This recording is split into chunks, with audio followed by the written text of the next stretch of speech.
Okay, so this is the WJCC band video that's going to help our clarinetists learn how to play with a proper embouchure by doing some clarinet mouthpiece and barrel exercises. So this is not for saxophone, it's not for anybody else.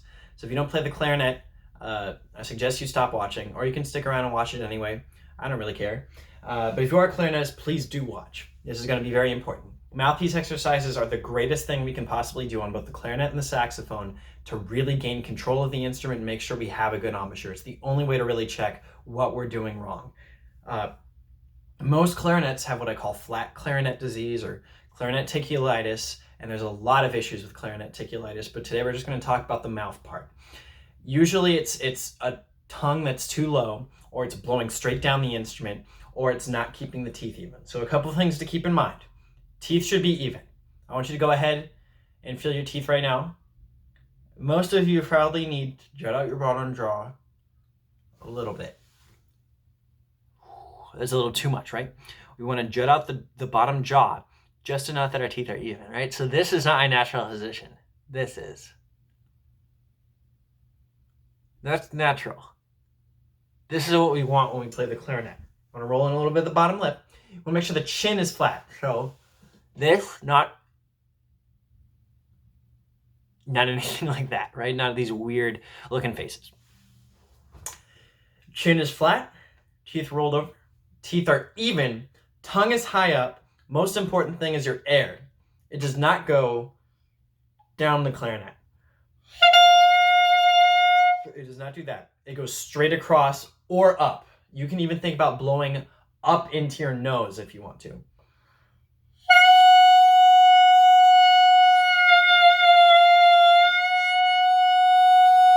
Chin should be up. Don't be afraid to look up while you play. There should be no reason why you shouldn't. Honestly, you should not be able to see the clarinet when you actually play it.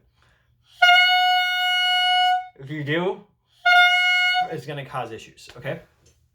So go ahead and match with me. We're going to do the first exercise in the clarinet, mouthpiece, and barrel. I've got a piano next to me that I'm going to use to help match the pitch. Now, on the clarinet, mouthpiece, and barrel exercise sheet, it shows up as a G sharp because that's what you would play if you were playing on the clarinet. But if you have a piano or something at home and you know how to play them, we're looking at an F sharp here. So I'm going to play that F sharp. We're going to play this for an indefinite amount of time. I want you to figure out if you're too low, too high, or matching me. Ready?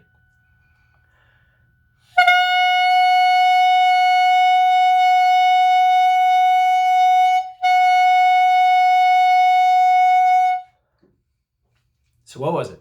Most of you are probably too low. We need to figure out if it's a teeth problem, bringing the teeth forward, keeping the chin flat, or if it has to do with the tongue or the air, or both. We need fast air for the clarinet. You can't just play.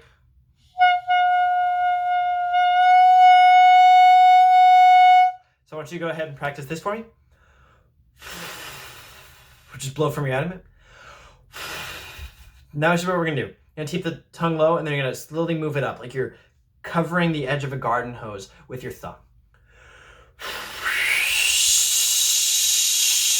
That's how we need to play the clarinet. Ready, go? Play this with me. Indefinite amount of time. Ready?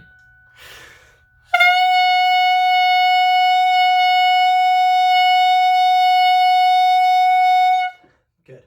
I want the face to seem natural and firm. You need a lot of air, a surprising amount of air to play the clarinet. And you might be dizzy, it might hurt, but that's okay because we're learning. And there's new muscles that we're not used to using yet, and ways that we're not used to using them.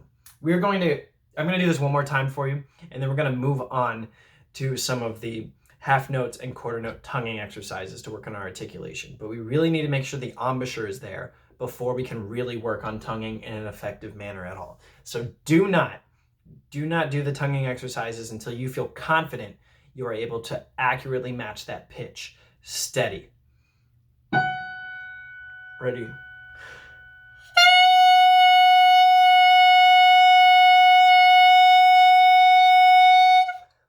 You really have to clench, or not clench, but you really have to hold on to the mouthpiece with your embouchure. We're going to do it one more time. Give yourself a little wiggle this time, right? So if you can do that easily, you're not holding it correctly. Really hold it tight. versus. That's what that sounds like. Versus. Much better sound. Do it one more time with me. 2, ready.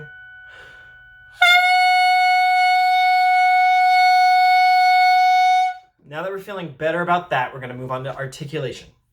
So your tongue remains high, and then if my hand or my finger right here is your tongue, you're going to want to go touch the reed and come back.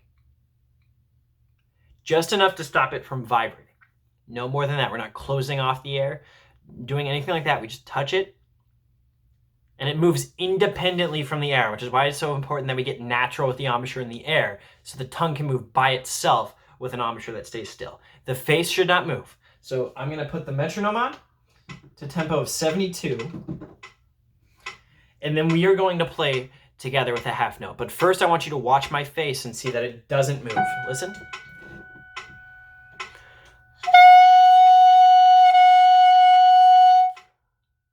The face is still. It's very important. I would suggest you use a mirror for this and watch yourself in the mirror. You can also look at me from the side.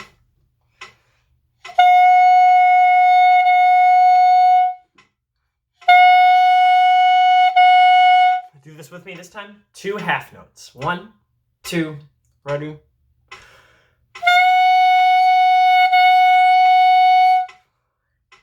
Again.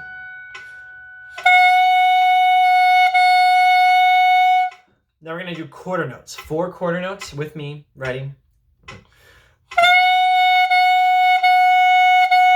Again. 2, ready.